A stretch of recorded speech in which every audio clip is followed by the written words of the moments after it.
Welcome to Creating Awareness, conversations that awaken, empower, and heal your soul. I'm Sarah, and this space is for the deep thinkers, the soul seekers, and the cycle breakers. Each episode will explore real stories, powerful insights, and transformative tools to help you return home to yourself. From trauma to self-love, shadow work to soul purpose, here we go beyond the surface together. Welcome, Joe. I'm really excited to have you on the show. You have such a beautiful story that I cannot wait for people to hear because you have gone through so much, and I think that people are going to really benefit from listening to the kind of strengths and resilience that you've had to build to be where you are now. So tell us a little bit about yourself and Thank you for asking me along and to share. I really am grateful for this opportunity to share a little bit of my story and why I do the work that I do. So I wanted to raise awareness around addictions and try and lessen the stigma around it and society's judgments on people with addictions in the hope that this can get out to people to give them another understanding of it. Addiction is something that people don't choose. No. It's a thing that builds up over time. No one wakes up one day and decides that they want to be an addict on whatever, An addiction can be anything and everything, It can be sex, it can be shopping, it can be substances, it can be food. It could be doom scrolling these days. Yes, exactly. Gaming. It's just anything that's distracting you from feeling, isn't it? Yeah, exactly.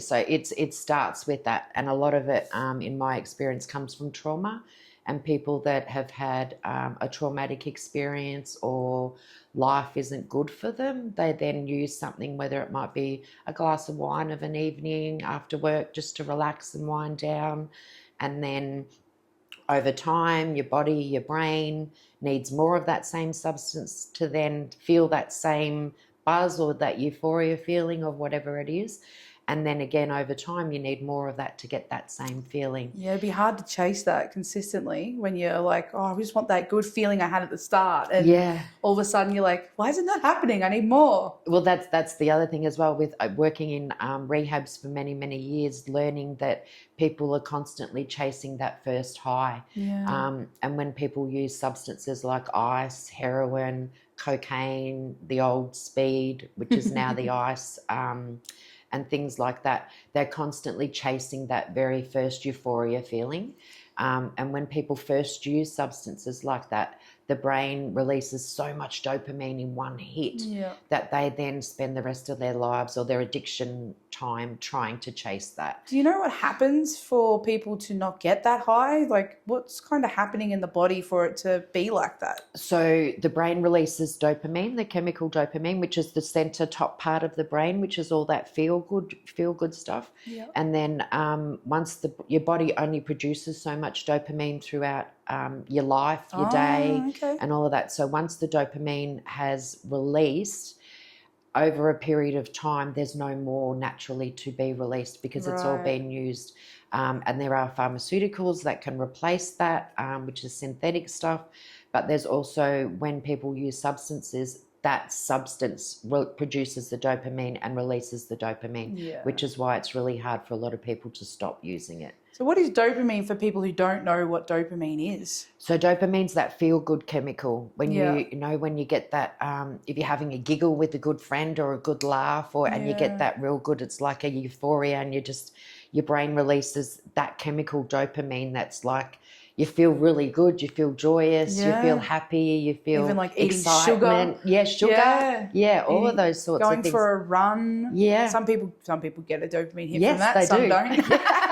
100%. But I think it's really good for people to understand a little bit more and break it down because, like for ages, I remember people were talking about, trauma and dopamine hits and things like that. And I'm just like, you get lost in what, and then it's like, well, okay, if the drug gives someone that good feeling, what can I do instead? So what did you find was a good sort of... That's the other beautiful thing about our bodies, right? And our brains. And we are amazing temples. We are our body. If we treat it right and we eat well and we nurture it and we sit with what is and we give it all the good stuff, like all your natural stuff, all your organic foods and things like that, the brain repairs. Over time, beautiful. the brain does repair. Recent studies show that ice is the worst because there's so many chemicals in it that the brain cells are killed off. Oh, okay. But with alcohol, for example, over, say, 12 months of not using alcohol, the brain cells regrow. The same with THC, Yandi, or dope or marijuana. Yep. The same thing over 12 months, the brain cells repair and then it becomes back to normal and that chemical balance becomes back. But it's that time of not using the substance for that long where the brain is able, and nurturing it with the good foods and your good teas and all your healthy stuff, that the brain is able to repair, and then the dopamine does come back naturally. How incredible that our bodies can do that. Amazing. The same as people, alcoholism with liver damage and stuff like that. Again, the liver, if you're treating your body right and you're not having any of that substance for so long, again, with alcohol in the liver, 12 months, it's the start where your body then starts it's incredible. to come back to where it was beforehand. Wow. Unfortunately, with ice, because ice is all chemical based, the brain cells are being killed off and they're being fried. Yeah, okay. Basically being fried. So in those people that use those substances, unfortunately, no matter what the time is, the brain cells have been killed, they've been fried. Yeah. And that's why we see a lot more psychosis these days and a lot more poor mental health, because the bodies are not able to repair from it. Whereas alcohol, marijuana, cocaine, even heroin, they are somewhat natural substances.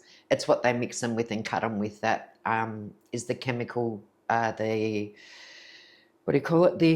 synthetic things. But again, your body can repair and your brain can repair from those substances as well. That's amazing. But with the ice and the chemicals that are in it, there's no coming back from it. It's just so dangerous. So stay away. Yes, stay away from it. Yes.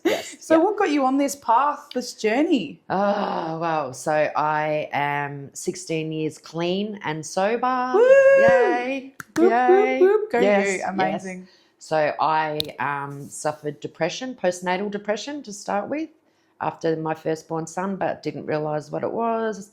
And he's now 26. So 26 years ago, it wasn't diagnosed. It was just, you got the baby blues. You'll get over it. You'll be right. Okay. Then also from that, realising when I was in hospital with my firstborn son, that the body's hormones and everything, I woke up with a very early childhood trauma experience that I had completely shut down and had completely forgotten about, and didn't even realise had happened until I was breastfeeding my son, and then it was like watching it on a movie as if it happened the day before. That's incredible. Another amazing thing about our brains. Unlocked a memory. Yeah. And the hormones, they say with the hormone imbalance, and at that time it opens up a portal to it or something. I'm not sure. I still don't understand that. I know the trauma specialist in me knows that your brain will only let you remember those things when it knows you have the capacity to deal with it as well. So there was that. Also, maybe the trigger, you doing that was like deja vu-y kind of thing. Like, hang on, we can unlock this, because they say that with trauma, you could have like a scent that comes through and all of a sudden you're like, whoa, hang on, that just made me feel, I remember being back at my nan's and this was happening. Yep, like, 100%. It's amazing. So many things that trigger it. Yeah, for sure. So there was that. And then my marriage wasn't a healthy marriage. My dad wasn't a healthy, well dad. He's still an alcoholic and still a narcissistic, angry man. So growing up with that in childhood as well. And then also having a lot of cousins that were cooks, growers. And it was normal. It was normal to have a line or to have a pipe or to be drinking every day. And I'm also a big believer in it. That's Australian culture as well, you know, like when I was growing up, it was normal for Dad and my cousins and uncles, they finished the work week. It's like, oh, all right, let's get on the piss. Yeah. You know, we've done a good job. Very Australian. Yeah, exactly. Yeah. So that's what I mean about being a part of Australian culture as well. You knock off for the day, you have a wine, you have a beer or whatever it may be. But then over time, then your body needs more of it. And then before you know it, it becomes a daily habit. So after having my son, my ex-husband was then jealous of me breastfeeding my son as well. So there was another layer of me trying to not only manage my feelings and this newborn beautiful baby that I had, but then my ex-husband also and his issues. And then over time just started using to feel better. And then before I knew it, it became a daily habit. I was smoking marijuana throughout the day just to be calm and just to feel numb. Yeah. That comfortable numb, Pink Floyd, comfortably numb. Yeah. And then that then stopped working over a few years and then started using the old school speed, which isn't, it's rare to get that now because they don't have the actual substances to be able to make it properly, which is how ice come about because they couldn't get the pseudoephedrine. Okay. Remember when pseudoephedrine, everyone used to go to the chemist and get pseudoephedrine cold and flu tablets and stuff like that. So that was one of the main ingredients that they used to make the speed. Yeah. And then when all of that stopped, the dealers and the people at the top needed something else to become their business. So they developed ice, which is all chemical based, acids, really, really nasty stuff. And that's where the brain doesn't get an opportunity to repair and regrow from that. And then over time was using, the uppers during the day. And then come school pickup time, it was can o'clock. Yeah. So then I'd start drinking. And then when the boys were ready to go to bed, then I'd start smoking again so that it would bring me back down so that I could go to sleep and manage. Yeah. And so that then became my cycle for, I think, a good 10 years. 10 years. I did get out of my marriage, which was very brave and I'm very grateful for looking back on now because I don't know that I'd be alive if I was still in that situation. At that same time, my mum had passed away of a cerebral hemorrhage, so left him on the Saturday, made up with my mum after being isolated from my family for 12 months because of my husband, but being my choice and choosing him. Yeah. And then used more and used more and just kept using more until one point my body had too much. I'd had too much. And my son found me on the floor and had to revive me at the age of 10. Bless his little soul. He revived me and ambulance was called. And I was sent to hospital and had my stomach pumped and everything. And then from that, the police were involved because in actual fact, I wasn't a good mum. I wasn't a present mum. I wasn't a healthy mum. I was a functioning mum. And I was a functioning alcoholic. I was a functioning addict. So was then in the court and the department were there, child protection. My ex-mother-in-law was there and she took both of my boys and she said, that's it, you're never getting them back, which was a whole nother layer of disappointment and hurt and heartache because the years before that, when I'd left her son, asking her for help for school holidays when he was supposed to have the children. He worked away, he was never there, he was never present, and I never got a break. So moving forwards with another relationship, we didn't have time together because I always had the boys. My youngest one was diagnosed with ODD, opposition defiant disorder, when he was 6. So he was my little challenge. But again, using on all of these things daily. And then I thought to myself, the court said I could just go and do a detox and a 14-day short stint if I wanted to. Yeah. But there was this fire in my belly and the feeling in hospital when I had a vision of my mum saying to me, what the fuck are you doing? And my mum never swore. She was a good Catholic woman, didn't drink, didn't smoke. She was the glue that held the whole family together. But waking up with that vision of her and hearing that voice so strongly in the way that she said it was like, right, you've got a second opportunity here, girl. And trying to use that for my motivation, as well as being in court and both of my boys holding on to each one of my legs and hugging me because they hadn't seen me since the ambulance had taken me. And then having my ex-mother-in-law standing there saying, that's it, you're done, you're never getting these boys back. Using that as determination to break the cycle of my family and the generations of use. And how normal it was in my family that if you weren't using, then you were weird. You were weird. You weren't a family member, right? Yeah, you're obviously not one of us. That was the stigma. Yeah, you're not one of us. Who do you think you know? Yeah. So then taking that opportunity, knowing I was given 12 months to get well, taking that opportunity to get well to really do the work, to get well for me, to get well for my boys, to show my boys different, and to show the rest of the family basically, you know what? I don't have to be like you guys. No. I don't have to do things that yous have all done. I want different for my boys. I want to break this cycle. Yeah. So, went to rehab for 12 months. What was that like? Oh, hard. Yeah. Really, really, really hard.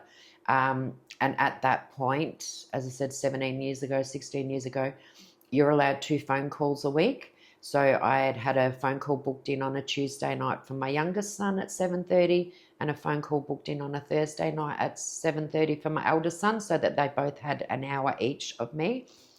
And I'd written letters and explaining to them that this was when I was going to call. Yeah. But when I'd call their nan's house at those times, the phone was always off the hook. And we're talking old school phone, right? So it was just on the hanger thing. And that's so disappointing.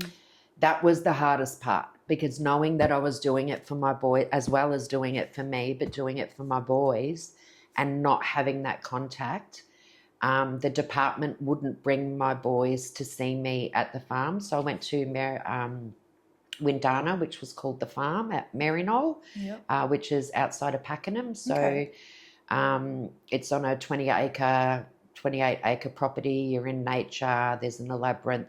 It's all about bringing you back into the now and being safe. And you're in this little bubble where you do get those feelings of running. And like when I wasn't being able to get through the phone calls for the first 8 weeks of the program, feeling like giving up and feeling like running and feeling like, what's the point? I'm doing this for my boys, I'm doing this for me, but if I can't have contact with them and those little feelings of this is why I'm doing this, and hearing their little voices and hearing how their day is going and things like that, it broke me. It really did. It was really, really hard. So not having those phone calls with them and knowing that the department refused to drive them all that way to visit me on weekends when the rest of the rehab's family were there supporting them and seeing them. It was so isolating. I had no other family because my family all blamed me for my mum's aneurysm, which turns out all these years later, out of the 13 siblings of mums, 7 of them have aneurysms. Oh, so it's like, maybe it's genetic. It's on me, right? It's on me, right? But again, when you're in it, you don't look at it from that perspective. You just, So I then started writing. I got 2 exercise books with carbon paper in them. Yeah. And every day I wrote to my boys. Both separate books. But I did the carbon paper because there was a part of me knowing my ex-mother-in-law was so determined for me to fail and to not support me. I needed something within me to be able to show to my boys when I got out, here you go. Yeah. This is what I did. And somehow the universe provides, right? Somehow I put the wrong address down on letters. Instead of 52, I put 56 for this address. And the boys were out the front playing footy and playing on their bikes. And their neighbour come up and said, oh, hey, Max, Tom, I've got some mail here for you guys. That's so lucky. And they're like, mail? What's mail? Like my youngest ones, give us here. Ripped it open and there was little stickers in there and little hearts and stuff. So when they opened it, it all went everywhere. And my youngest, who's 23 now, he still remembers getting that first letter and then reading it and then actually saying to Nan, why haven't I had a phone call from Mum? Mum's trying to ring me on a Tuesday night, every Tuesday night at 7:30.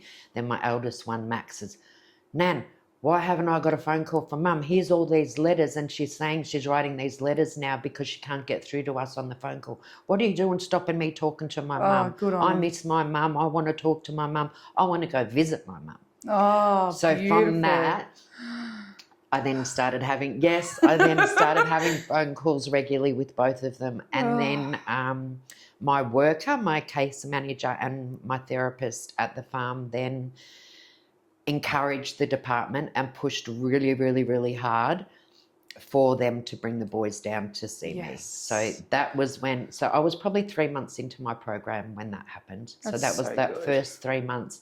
So many moments of wanting to give up and wanting to run and feeling like everything was against me. There's no hope. There's no one's backing me here. No one's supporting me here. But having that fight within myself and that knowing that my mum and that message and knowing that I was doing it for good. And even though I don't have them now, I am going to get out of here. I am going to succeed in this program. I am going to do well. And then that's when I'll get the opportunity to be able to share with the boys. So after 3 months, they come for the first visit and they were just so ecstatic to see me, and that love that they showed me and had for me, that they'd missed me, it just filled my cup and give me another fire in my belly, like, right, I've got this. I'm doing this. I'm going harder now. Oh, you're going to make me cry. It was really, really, really hard. And,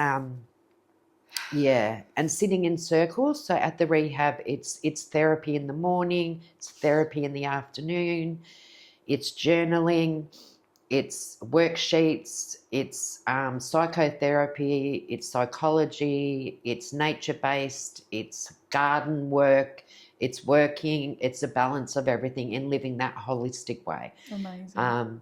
Something you would not have experienced either. And that's the thing, like having something that, oh God, tears, having something that, you may not have been exposed to, shown to you, a new whole way of doing life. Yeah, not knowing anybody there. There was 22 other people there when I landed there. I still have some, we call it, we're each other's rocks, because we met at detox and then went through the journey together. Have lost a lot of people along the way as well that unfortunately weren't strong enough and weren't able to overcome that hurt and that pain. And then when I graduated the program, my mentor, Dave T, who completely broke me in circle one day. And he's, where's that pain coming from, Joe? What are you talking about? You're all from here. It's all from here. I'm like, well, that's what happened. Well, that's where it is. Well, that's the experience. And he's like, let it go, let it go, let it go. And then sitting in it and being in the group of six other participants. And this was towards the end of my program. And that's what they do. They challenge you with situations and preparing you for when you get back out into real life and what's going to happen. Because life doesn't stop when you get out. No, exactly. It's the Dave T, my mentor. And I sit with that. Just sit with it. Feel it. I'm like, what are you talking about? Feel what? I'm telling you. And it's like, no, get out of here. Drop into your body. And knowing that the rest of the circle was sitting there waiting and they're like, come on, Joe. Because it felt like 15, 20 minutes that this whole circle was sitting in silence waiting for me to feel it within my body. Yeah. And no, we're waiting, we're sitting. Oh, but the bell's gone, it's morning tea time. I don't care. We're sitting here, we're waiting for Joe to drop into her body and to feel it. And when I did, it was a heart, it was my broken heart.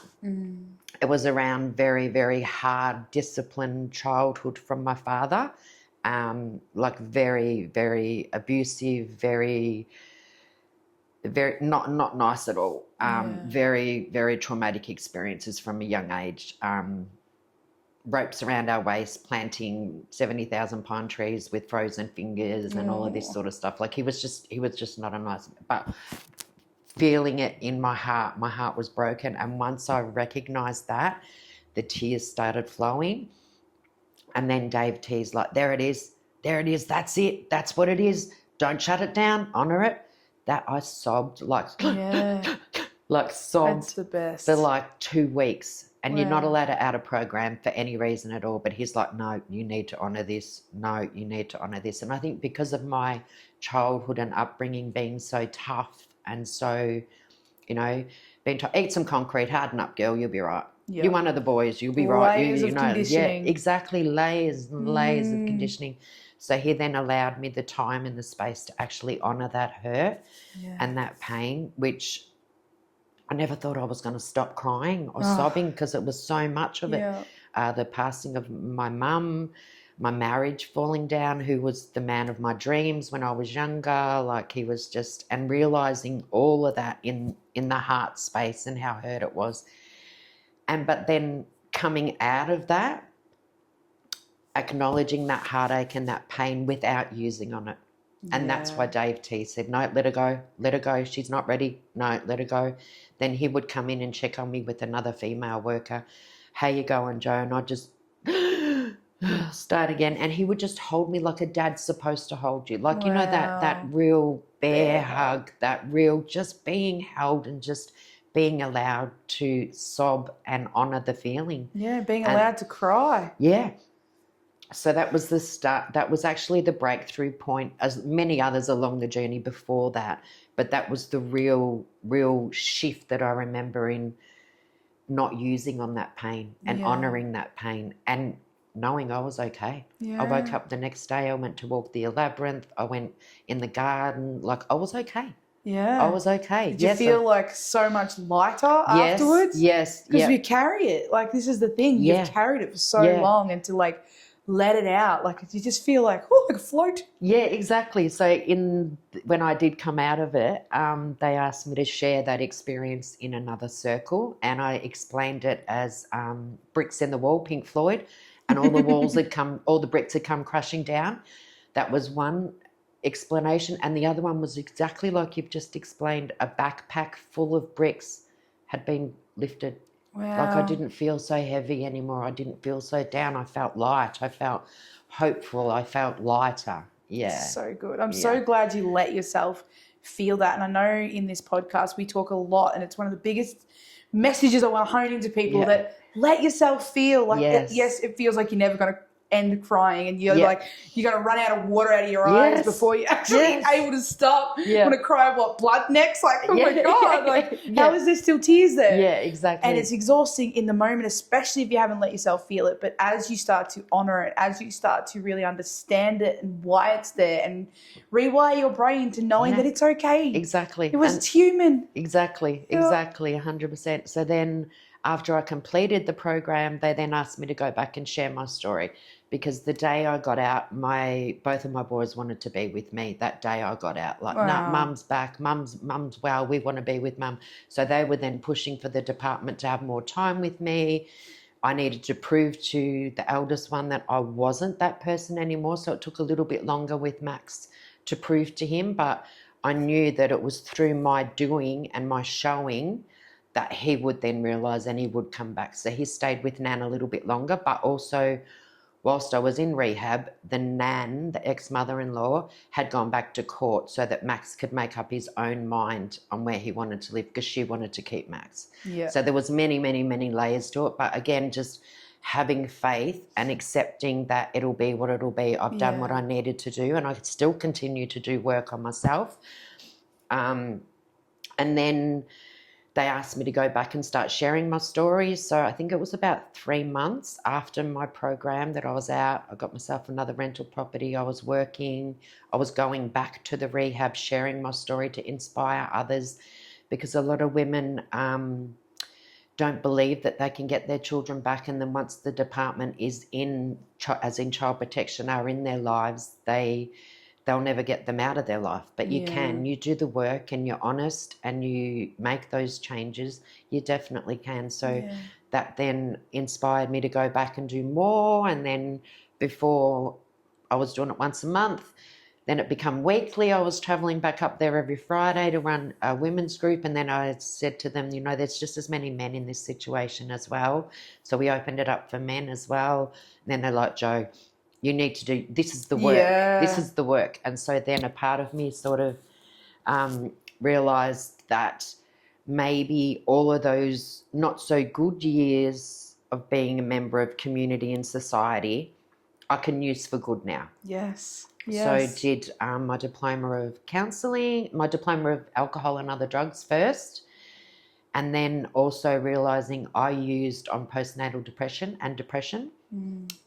So I then wanted to do mental health because there's a huge connection between the two, and people not realising or having the knowledge or being explained that that's what we all use on. And again, it's that avoiding the feeling where, and then went on to do a diploma of counselling so I could do some one-on-one work. And then did that, worked at day habs, worked at rehabs, doing circle work and group work, which is my passion because it's the sharing of experiences and people sharing their stories that allows them to realise that they're not on their own. Exactly. And that it's conditioning, it's those neural pathways in our brain that we've created over many, many, many years, but also now being a Gestalt therapist and being all about the body and everything that happens and we think up here comes out in our body in one way or another. And sure like I was does. saying about my heart, my broken heart, and that's what I used on. But also now knowing with the knowledge that I have that we can create new neural pathways. As soon as we do something consecutively 28 times differently, we've already started that new neural pathway. Yeah, so it's incredible, isn't it? The brain. It's amazing. And that's the other thing, you know, our organs, our body, our brain cells, if we treat it right, if we nurture it with good food, good healthy lifestyle, teas, all the beautiful good stuff, our body repairs. Yeah. Our body repairs. I've supported people where they've had kidney disease from alcoholism, and then through rehab and eating healthy and honouring their body, their liver's healed, their kidneys have healed, the brain cells. So evidence has shown that with some substances, over 12 months of not using those substances, the brain cells regrow. Yeah. And like our neural pathways, we can create new neural pathways. Like the conditioning, as you were saying earlier, the body is amazing. Isn't it? And amazing. People just aren't aware. And that's why I'm so passionate about this channel, because I want people to understand all this sort of stuff. Yeah. So that they can feel empowered to make a different choice and go, you know what, it's not too late. No, it's never okay. Too late. These things, bad things happen, unfortunately, to everyone. Yes. And your story is just one of those stories where it's like, holy crap, you could have made a very different decision and been in a very different pathway. But here you are through the treads of the mud, coming out the other side, such a beautiful, strong, resilient woman. And that's why I honour people like you who have been through it and built that resilience. I always think about, like, if we were, depends what you believe, but if you were coming to Earth to learn, you know, the school of Earth, right? Yeah. And you were like, okay, I want to learn how to be resilient and strong. You're not just going to rock up on Earth and just be given resilience and strength, are you? Exactly. You're going to be given some freaking hard times to learn how to become resilient and strong. Exactly. And then after the rehab, you're using all of those skills and exactly what you've just said about, you know, it's natural to have feelings. It's natural to have down days. You know, our universe, our planets, like we're on this earth or in this realm, in this space, in this lifetime for a reason, right? Yeah. So also using that, and there's a reason behind it. It's not just you're having a down day, or, you know, there's lots and lots of things happening within in this realm, and being able to use the tools that I was taught at rehab and resources to honour the feeling and allow it to be. And even the days, like earlier this year, I had a motorcycle accident. I was run off the road by a truck, and still having flashbacks of that truck, but again, waking up on the road with my mum and my uncle Gary around me, who's another fellow bike rider and one of the reasons I ride what I ride. But just knowing there's a reason I'm here, there's a reason I made this through, and I honestly somehow believe it's in sharing my journey with some people who are willing and open to hearing it, and knowing that they're not alone, and knowing that it's okay. And like I said at the start, the society stigma on addiction, it's just, you know, and you hear it in the newspaper, you see it on Facebook, and you know, junkie you know, like all of these labels, and it's like if we only we can all come from compassion and understanding and empathy and understand why these people use, then that's in itself going to help encourage them to reduce their use. 100%. Like, how is that supportive when you're putting them back down? It's not helpful, and I get really frustrated because I see those comments, because I worked in youth residential care with the teenagers, and obviously they're exposed to the drugs, and so they usually end up down similar paths. It's just kind of part of the DNA a bit. Until you make a different choice, and you need that something to make that happen, right? And so when I see on social media platforms or hear people talking about, oh, those delinquent kids, where are their parents? What? And it's just like, you have no freaking idea, dude. And I get it, because I used to be one of those people before I did Resi. And this is why creating awareness is just so powerful, because then once you understand, well, these kids don't know any better. These kids are on survival mode. They're not enjoying. Normal. Yeah, it's their normal. Exactly. They've grown up in it, the same as me. You know, 100%. I grew up with it all around me. It was everywhere, and it was my normal. Exactly. I didn't know any different. No. So don't be so hard on them. It's not helpful. No, exactly. Love conquers all. I really do. Yeah. And judgment as well. That's a really big one that's coming through really strong lately. Is it's like, as soon as you go in and you judge. You've disempowered them. Yeah. And you've disempowered yourself, because you've not even opened yourself up to understanding, because you've just shut them down, stuck them in a box, and you've just put them over there in the, you're just this. 100%. And you have no freaking idea. And the more I got to get to know these kids, God, I had such love for these kids, because you could hear the little girl, the little boy that wanted to come through, but they had to grow up. They had to grow up fast. And they're in a Resi environment, so that's also not a great environment, because now they're in a group who are all doing the same thing. And you've got the peer pressure then. Exactly. And where they're already vulnerable as well. So having that empathy, understanding, trying not to judge, it's so easy to do. And look, your brain has got a negative bias. You are going to automatically go, oh, junkie. But catch yourself and just really pay attention to that thought and go, hang on a second. There is more to this person than what they're doing right now. They're broken. And a lot of American people and other parts of the world say, like, for example, alcoholism, it's a disease. And for some people it is. I believe being a holistic and being Gestalt and being all about natural remedies, I believe it's a dis-ease with oneself. Which is that disconnection from themselves and not being able to feel, or it's too scary to feel, and all of those things as well. You just have to look at how we grew up, right? The parent that was like, oh, don't cry, you're fine, or get up, harden up, or if you were young and you got abused, right? And so then all of a sudden you disconnect from that, so that whether it's sexual abuse, physical abuse, even verbal abuse, you disconnect from your body for safety. Exactly. And of course, that's exactly what needed to happen in that moment. But the problem is we carry it up with us.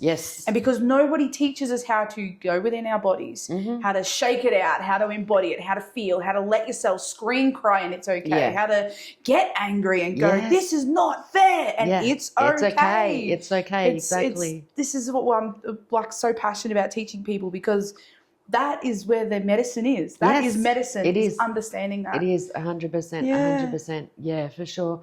And the other thing I'd like to touch on as well around everybody can heal.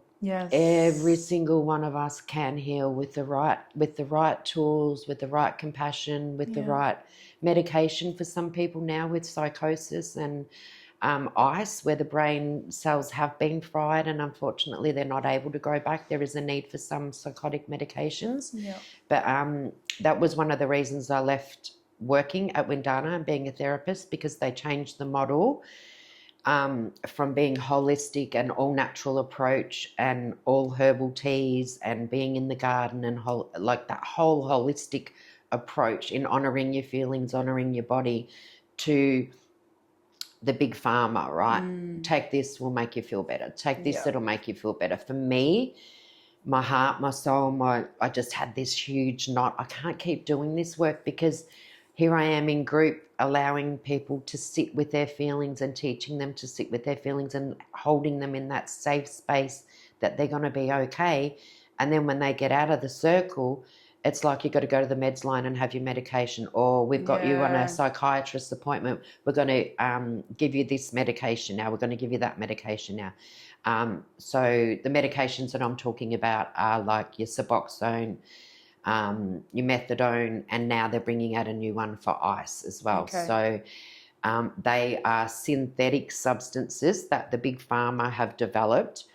Some of them they put under their tongue, some of them are a liquid, but it's basically the same as heroin or any of those illegal substances, but the big pharma have legalized it. Yeah, and it's synthetic, copied it. But for me, it's still keeping them in that addiction space. Yeah, they're still taking a thing to avoid the pain. Or Exactly. So when I was working in the rehab up here, I had many disagreements with management and even the CEO on, well, why is this person in rehab if their Suboxone isn't being reduced? Yeah. And they're staying on the same level of Suboxone. Like, how does that work? We're a rehab. Yeah. You know, and they're like, oh, Joe, that's just the way it is.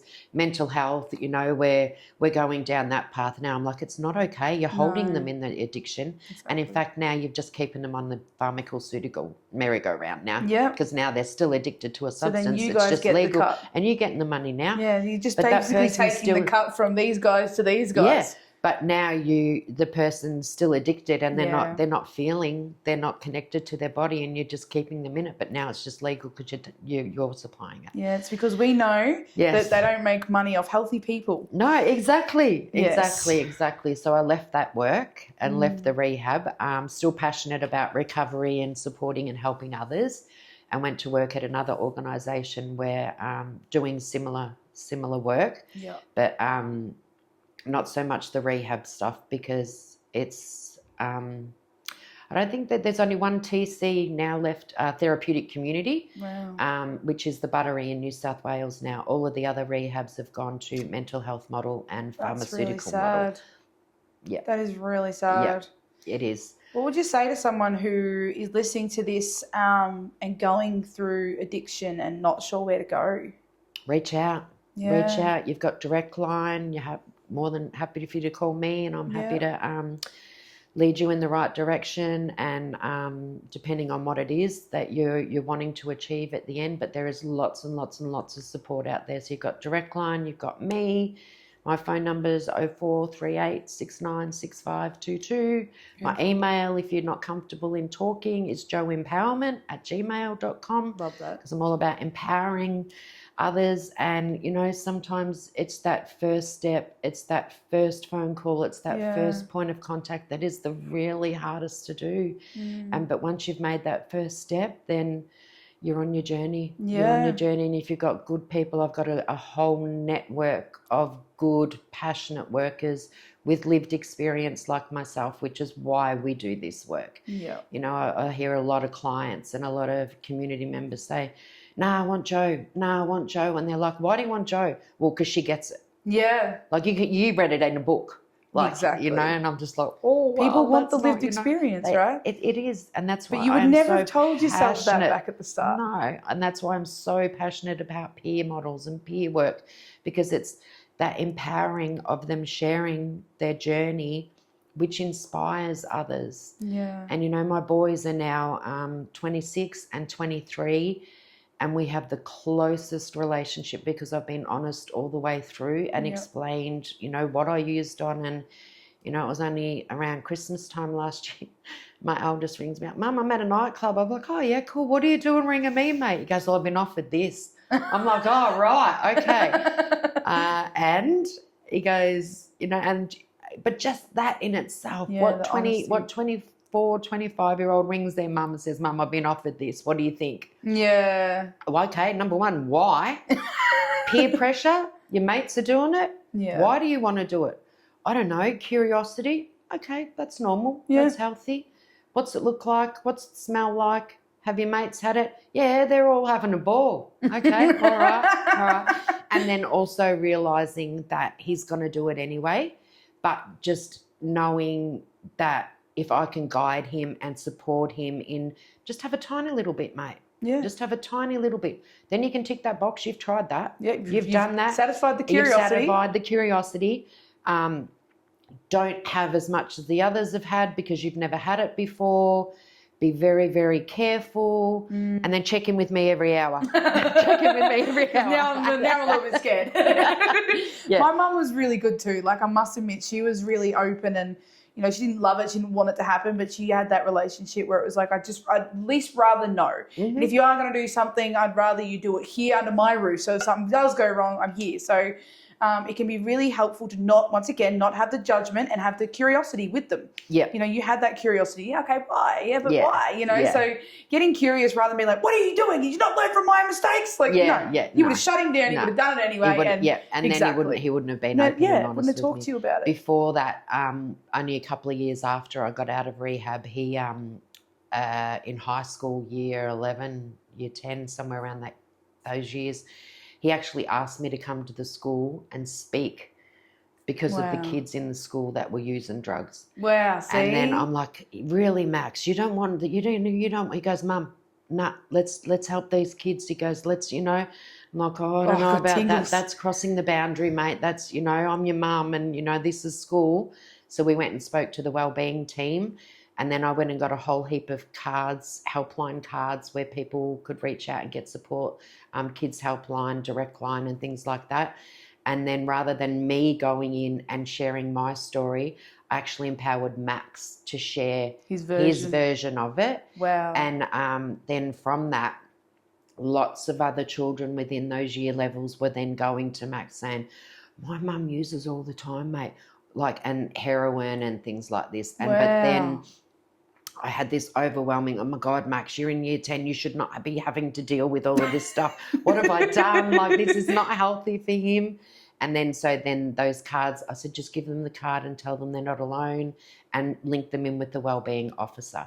Yeah. So he did that for, I think, a good 12 months or more. And then he said, you know what, Mum, I'm done with it. Yeah. I said, good, you've done your part. Yeah. You've shared the word. And you've shared probably a little changed bit. A fair few lives. That's what he said. He said he thinks he's helped a lot of kids. Good on him. Encourage their parents to get well as well. So that, and the whole, it's just now looking back on it's like beautiful. See the ripple effect though, right? Like you decided to make a difference for you and your kids, of course. Yeah. But that ripple affected out, and now he's gone out, and you know what I mean? Yeah. Like and people don't really realize that it's like, oh, well, you can think that you've damaged your children. Oh, I wrecked my children. It's like, no, you've built character. You've shown them a life experience. Yeah. Now you're able to be the adult, the healed version of yourself that can help them understand what happened. Yeah. So that then they don't have to try and unpack it later, still trying to work with an unhealed parent, you know? So exactly. Doing that work is so empowering. And I know a lot of parents going through this stuff try and hide it from their kids and don't want to tell them about it. But kids, that they know. Yeah, they do. They see the signs. You think you're in a good state. You're not. They know. So just be honest. I love that you've been able to be honest, and it just creates better humans because they can just understand better. It does, and you can have that conversation. And again, I think a lot of parents and a lot of children are fearful of the department getting involved. Yeah.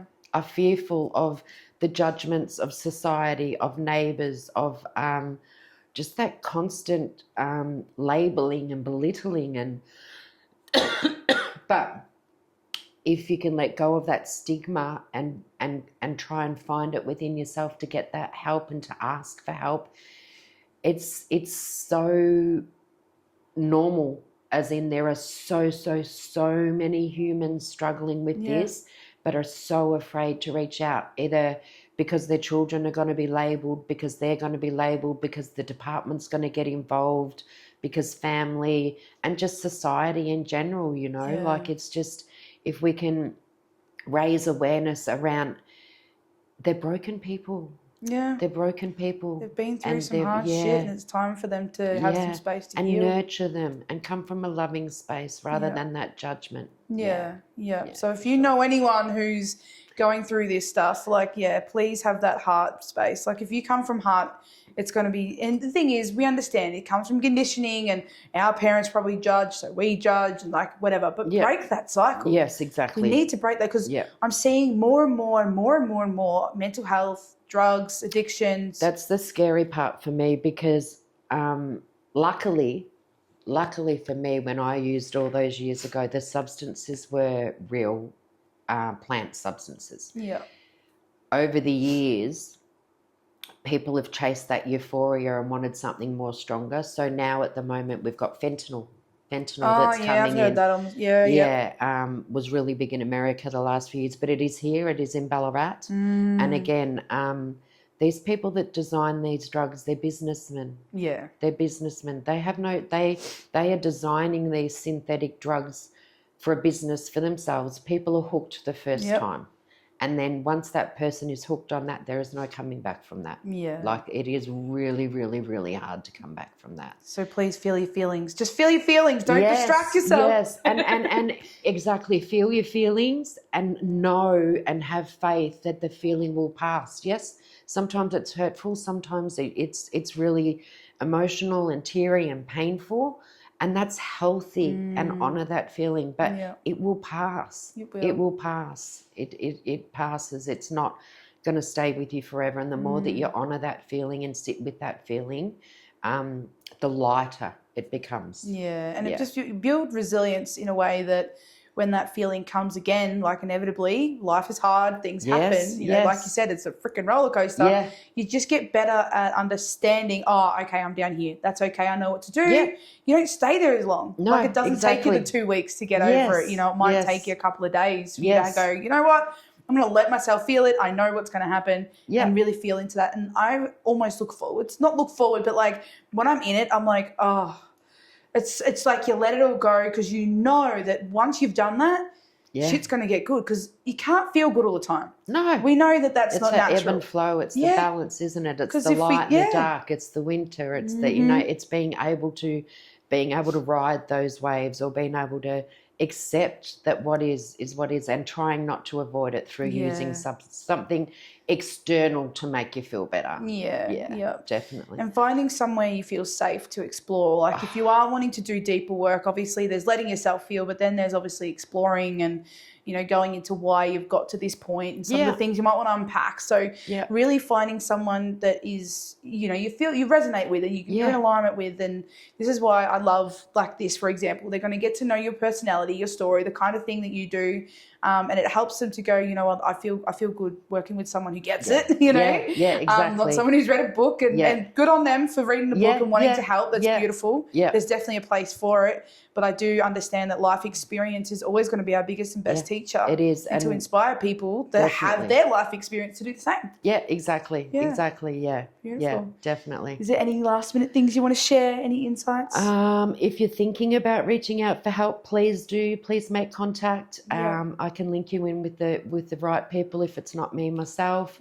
And know that you're not alone. You're not alone on this journey. There are so many beautiful people, so many podcasts as well around it, so many Facebook reels and just support groups. So you're not alone, and have faith that you will overcome and you will get better. And it's 100%. Just rewiring that brain and that conditioning and becoming healthy and whole again. I love that. Thank you so much for being on this show. Like, it's the first one where tears have come out. So it's definitely been a moving one. So I really appreciate your openness, your honesty, your sharing of your story, and now sharing with hopefully as many people as need to hear this. So thank you so much for everything. You're welcome. Thank you. Thank you. Bye, guys. Bye. Thank you so much for watching, everyone. I hope you had just as much fun as we did with this episode. And hit like and subscribe if you want to hear what is coming up next. We have a few incredible people that are jumping on this channel to teach you and show you and inspire you and give you a little bit of a journey into their different stories. So stay tuned and don't miss an episode of something that may create awareness and change your life. Bye.